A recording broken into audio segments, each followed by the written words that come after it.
Olá pessoal, tudo bom com vocês? Estamos aqui a continuidade da nossa playlist acerca dos profissionais autônomos, certo? Hoje eu irei falar sobre a RPA, o Recibo de Pagamento a Autônomos. O que se trata e como que é feito os cálculos? Eu tenho certeza que esta é uma dúvida de muita gente.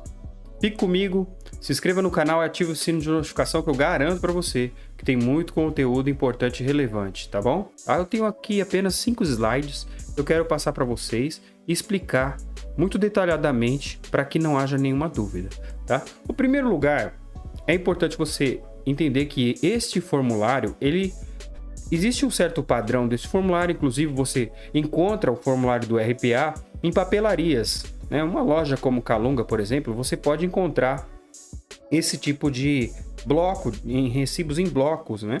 Qual você pode comprar ali para essa confecção de recibos para você fazer a emissão. Você pode até fazer de forma manuscrita, isso não tem problema, desde que você não faça a ausência das informações, né? Não deixe de fazer os cálculos. Então, não importa se você tem modelo próprio ou modelo padrão vendido em papelarias, desde que você faça corretamente a demonstração dos cálculos.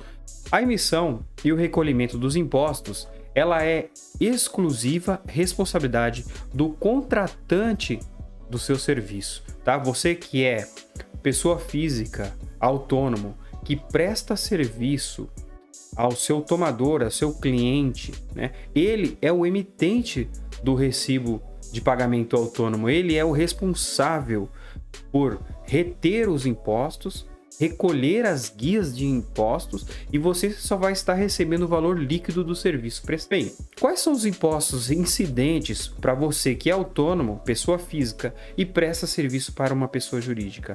Os impostos eles serão retidos na fonte, ou seja, na fonte pagadora, que é o seu cliente, que é o tomador do seu serviço, que é o responsável pela RPA, tá? Então, são esses: o imposto de renda de pessoa física, que é calculado pela tabela progressiva, né? Se tiver um valor ali até R$ 1.903,98, não haverá imposto de renda retido, porque o valor ele é isento até este valor, né?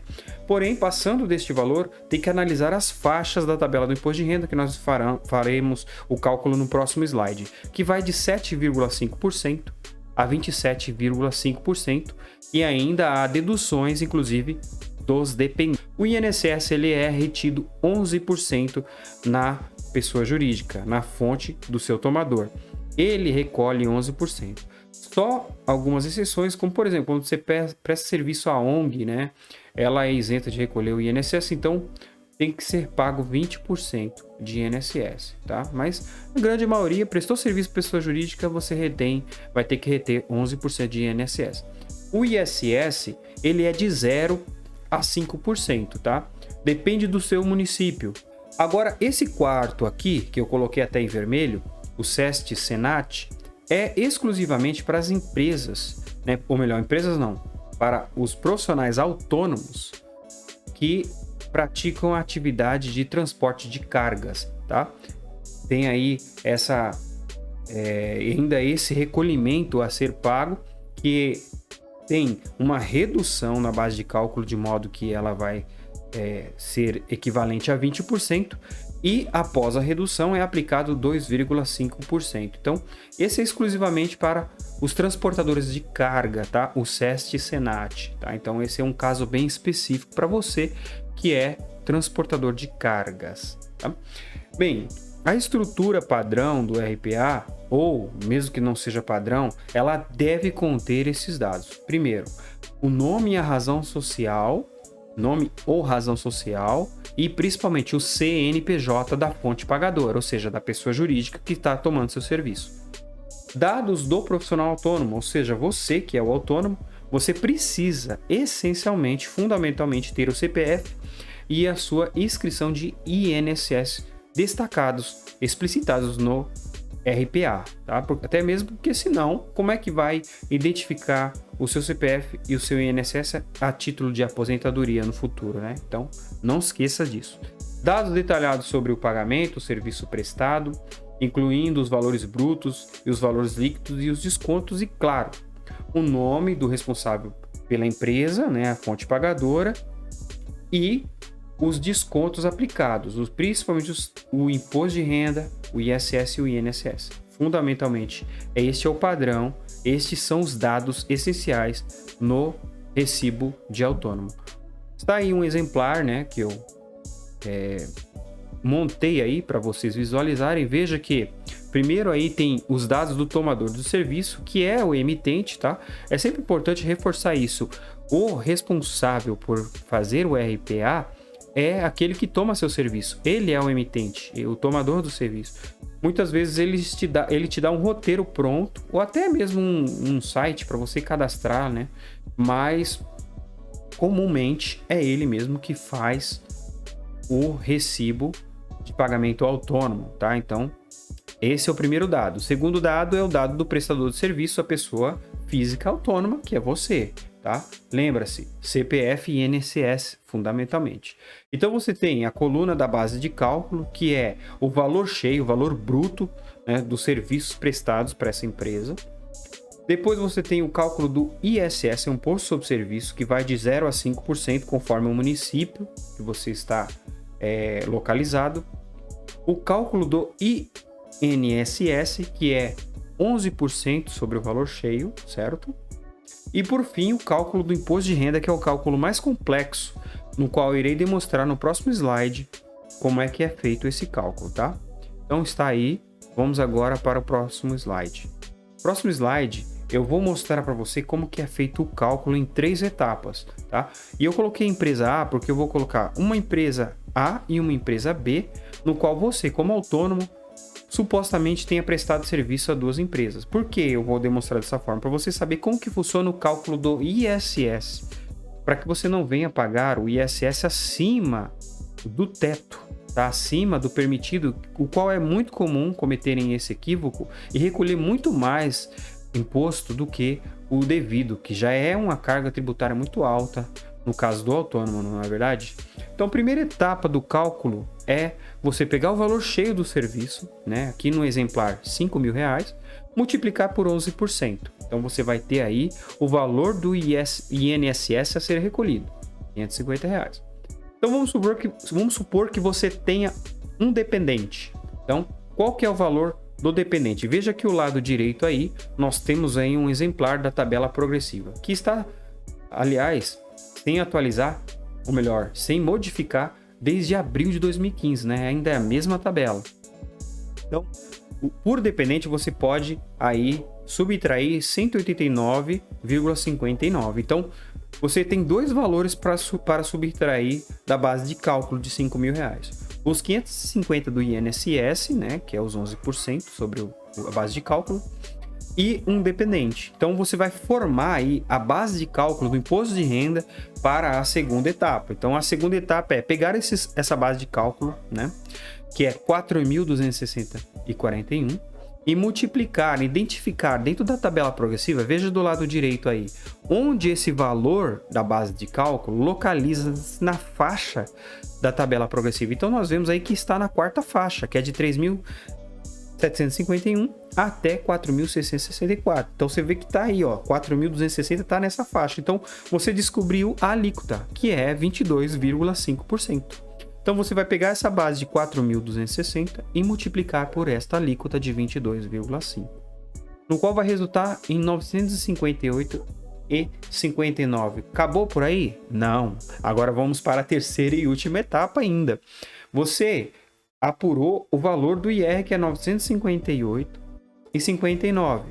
Agora você vai poder fazer ainda uma dedução. Veja que na faixa da tabela progressiva existe uma dedução para cada faixa. Dentro da faixa que nós localizamos, vai ter 363,13 a deduzir. Então você vai deduzir do valor IR encontrado e finalmente você vai ter o valor do imposto de renda a ser recolhido, a ser retido, que é 595,46. Agora vamos falar acerca do INSS. O INSS, é importante você saber que existe um teto, tá? Eu coloquei aí, ó, o teto do INSS agora, em janeiro de 2022, ó, fresquinha a informação, você não vai encontrar em lugar nenhum essa informação. É R$ 1.087,82, certo? Conforme o reajuste do salário mínimo e tudo mais. Então, esse aí é o teto de contribuição. Então, qual que é o valor do INSS que você tem que pagar para reter, né, na pessoa jurídica? R$ 779,59. Você não pode reter mais do que isso, senão você vai estar pagando imposto a maior, tá? Então, veja que você está pagando R$ 550 de INSS nesse exemplo aqui de R$ 5.000, certo? Agora, vamos supor que você prestou serviço também para uma outra empresa, a empresa B. Veja que eu passei para o seguinte slide, tá? Então, vamos supor que você prestou mais um serviço para uma outra empresa de R$ 3.000, certo? Vamos aí apurar o INSS. Como eu falei para você, é 11%. Então, o que você vai fazer? Você vai pegar os R$ 3.000 vezes 11%? Não, você não vai fazer isso. E é o que muitos autônomos fazem, equivocadamente. Por quê? Porque cabe ao autônomo notificar, né? Falar para a empresa, a nova empresa que você está prestando serviço, que você já teve um recolhimento de INSS anterior, né, para que esse cálculo seja feito sobre o teto. Então, veja bem, como no anterior você recolheu 11% sobre R$ 5.000, neste aqui você vai fazer somente a diferença. Então, vamos lá. Qual que é o teto? 7.087,82. O que você vai subtrair? O valor recebido da outra empresa, que é R$ 5.000. Então, R$ 5.000 menos o teto de contribuição, né, vai dar o valor de 2.087. Então, é este o valor da base de cálculo. Não é o 7.000, não é o 5.000 da empresa anterior e nem é esses 3.000 da empresa B, da segunda empresa que está prestando serviço. É a diferença do recolhimento anterior que já foi feito com o teto, tá? Então, essa base de 2.087 vezes 11% dá 229,66. Esse é o valor do INSS a ser recolhido, né, nessa empresa B. Então, você vai pegar esse INSS, mais uma vez, vai deduzir o dependente, você vai fazer a primeira etapa do cálculo na empresa B, que vai dar 2.580,75. Veja que esse valor, lá na tabela, no lado direito aí, a tabela progressiva do IR, ela já está na segunda faixa, na menor faixa, né? Não é que nem a outra que estava na quarta faixa, né? Porque você fez os cálculos direitinho. Então, veja a diferença se você errar os cálculos, você paga muito mais, né? Então, o cálculo correto é pegar os 2.580,75 vezes 7,5, você vai descobrir aí a base do imposto de renda. Acabou aí? Não, vamos para a terceira e última etapa, que é subtrair esse R obtido, né, pela dedução, que é a dedução dessa segunda faixa aí de R$ 142,80. Então, você vai ter apenas que pagar R$ 50,75. Então, veja que se você fizer um recibo de autônomo para a empresa B, você vai ter que considerar um desconto de INSS muito menor do que foi da empresa anterior e um desconto de imposto de renda muito menor, como foi da empresa anterior. Ufa, parece complicado, não é? Sem dúvida, muitos números aí, mas o que eu aconselho é você dar pausa no vídeo, veja direitinho, faça o seu simulado, né? Faça os cálculos e você vai ver que você vai dominar isso daí e não vai ter mais dificuldade, tá? Então vamos para o último slide aqui, o qual eu quero falar sobre quando você presta serviço não para uma outra empresa, ou melhor, não para uma empresa, né? Você como autônomo presta serviço para outra pessoa física. Outra pessoa física.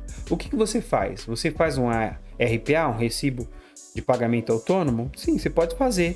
Mas você pode fazer também um recibo qualquer, tá? Por exemplo, se você é um psicólogo, um dentista, se você é um profissional da área da saúde. Então, o que é comum ser feito? Um recibo, né, daqueles serviços prestados àquela pessoa física, né, aquele seu cliente, e você faz um carimbo ali do seu órgão profissional. Então, por exemplo, se você é um médico, você faz um carimbo do seu cadastro de médico, né? Se fisioterapeuta, o carimbo do fisioterapeuta. Um profissional autônomo da contabilidade, por exemplo, tem um CRC. Então, eu faço um recibo para a pessoa física que tomou o meu serviço e carimbo o meu carimbo de CRC, né? Por que isso? Porque o meu cliente, pessoa física, vai declarar na declaração de imposto de renda de pessoa física dele. Então, se eu não fizer o recibo para ele, lá no final do ano ele pode me cobrar na época da entrega da declaração. E aí eu vou ter que pegar fazer um cálculo todo atrasado e em busca de quando eu prestei serviço para ele, então é bem complicado. Então, faça recibo a todos os seus clientes. Se for cliente pessoa jurídica, faça o RPA. Se for cliente pessoa física, faça um recibo qualquer, seja em folha, em formuláriozinho, seja em Excel, seja em Word, mas faça recibo para todos os seus clientes. Guarda, organize, porque se o valor dos seus recibos dentro do mês for superior a R$ 1.903,98, você passa a ser obrigado a preencher o carnê-leão. Marcos, não acredito, você ainda veio... Já, o assunto já tá complicado, você complicou mais ainda? Calma. No outro vídeo, um outro conteúdo, eu irei explicar como que é o preenchimento do livro caixa e do carnê-leão lá no site da Receita Federal, tá? Porque nós estamos aí falando da nossa playlist sobre os profissionais autônomos e eu não quero deixar nada para trás, tá? Então, gente, uma outra coisa, a questão do INSS. Qual que é o INSS que você vai pagar quando você presta serviço para pessoa física, né? Você vai fazer o recibo normal, sem retenção de nada, mas quando você fazer o carnê-leão ali, você vai ver qual que é a somatória dos valores que deu naquele mês e vai fazer um recolhimento de INSS de 20% sobre aquele valor. Aquele valor vai ser a base de cálculo. Ou então o teto, né? O teto, como eu já mostrei, é 7 mil e pouco. Você vai fazer esse valor de 7 mil e pouco vezes os 20% e vai recolher o teto. Nunca recolha mais do que o teto. Então você vai pagar imposto à toa aí, imposto a mais para o governo. E por fim, gente, a importância da RPA e dos recibos. Olha, a importância, como eu já disse, é que o seu cliente vai declarar isso no imposto de renda dele. E se for empresa, a empresa também vai declarar isso, tá? Existem várias formas de cruzamento dessas informações pela Receita Federal. Tem a DIMED, que é a Declaração de Serviços Médicos. Tem a DECRED, para quando você passa a máquina de cartão de crédito, as empresas de cartão de crédito fazem a denúncia do seu CNPJ, é o DECRED. Tem a DIRF, o E-Social, Declaração de Imposto de Renda de Pessoa Física, tem a DCTF Web, tem o REINF, tem os SPEDs, enfim, tem várias formas de cruzar. É por isso que o autônomo dificilmente escapa da Receita Federal, tá bom? Então, se você sentir dúvida, entre em contato comigo, tá? Entre em contato comigo, faça o seu comentário aí, certamente nós vamos esclarecer. Então, por fim, talvez você que é uma empresa esteja dizendo, olha, não vale a pena contratar um autônomo, é muita burocracia, é muitos encargos. Olha, eu digo para você, muito provavelmente vai valer a pena sim. Sabe por quê?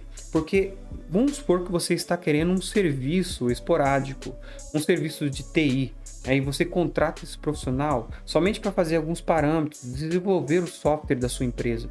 Você não está contratando ele pela CLT.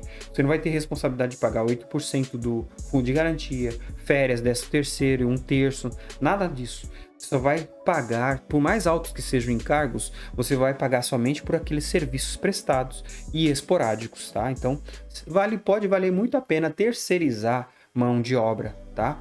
De acordo com a sua capacidade produtiva, você tem que contratar mão de obra fixa, né, pela CLT.